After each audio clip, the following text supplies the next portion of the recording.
Well, our reading this morning comes from the book of Luke. It's from chapter 24, and Luke 24 is a really interesting chapter. It's quite the journey. It takes us from Jesus rising right the way through quite a long section we're going to think about today, about the road to Emmaus, and finishes up with Jesus appearing to the disciples and finally his ascension.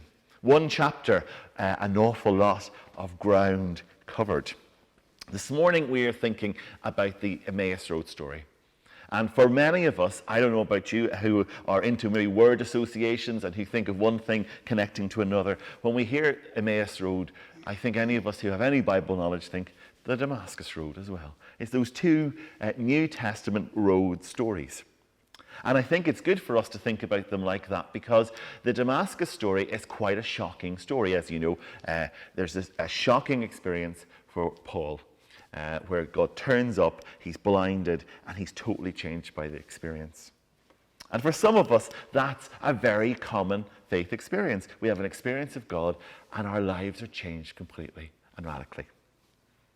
The Emmaus Road story that we're thinking about today, it's slightly different. It's more incremental. It's a journey of faith.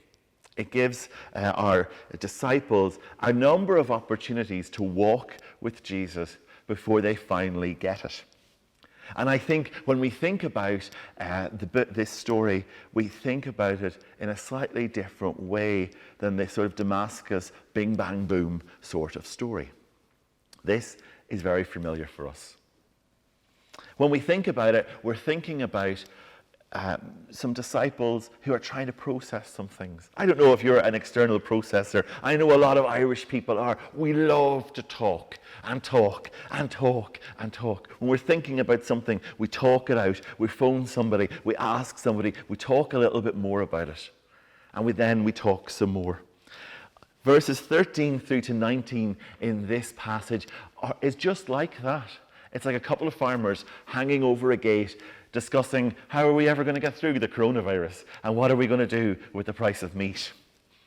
Actually, here we see some disciples trying to make sense of what's going on in the world that they've experienced after the death and the resurrection of Jesus.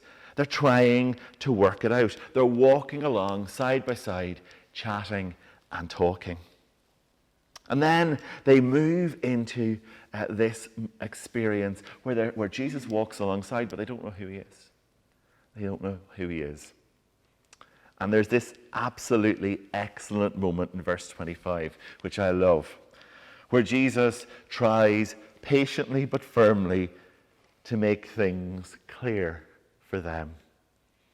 It's kind of a "are you thick" moment, but as Jesus delivers it, he does it much more graciously than that. He says the following. He said to them, "How foolish are you? How slow to believe all that the prophets have spoken?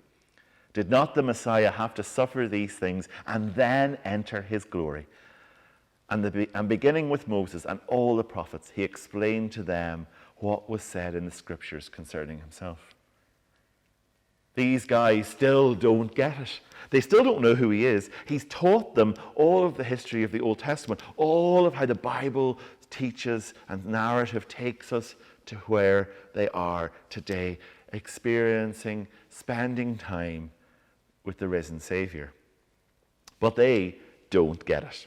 And so they walk on, they jog on a little bit further, and they're about to part company. They're about to go and have dinner, and they say to Jesus, "Come and have dinner with us." Still not knowing who this stranger that they were with actually was. And so they sat down to get dinner. They had heard so much, and yet in a moment of doing, it all becomes clear. Jesus lifts the bread. He took the bread, he gave thanks, he broke it, and he gave it to them. It reminds us in our day of communion. But to these disciples, it reminds us of some of the experiences they would have had around Passover. It might also have reminded them when Jesus blessed the bread and broke it and fed 5,000. That physical act made it clear for these disciples. They understood who they were with, and at that moment, Jesus disappears. It's a wakey moment. It's a moment of clarity, of knowing who God is in their lives in a whole new way, of experiencing a Jesus whom they have known in a way they have never known him before. Their eyes were opened. And after Jesus has disappeared, they have this moment where they remember, were our hearts not burning with us while he talked on that road?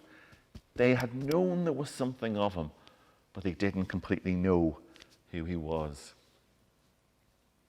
A revelation, a clearer understanding of Jesus in their lives, of Jesus as a life changer, but not in an instant moment like the Damascus Road, but in a moment where they journey with him, where they've received his word, where they have broken bread together, and finally where the purpose and the power of Jesus is revealed to them.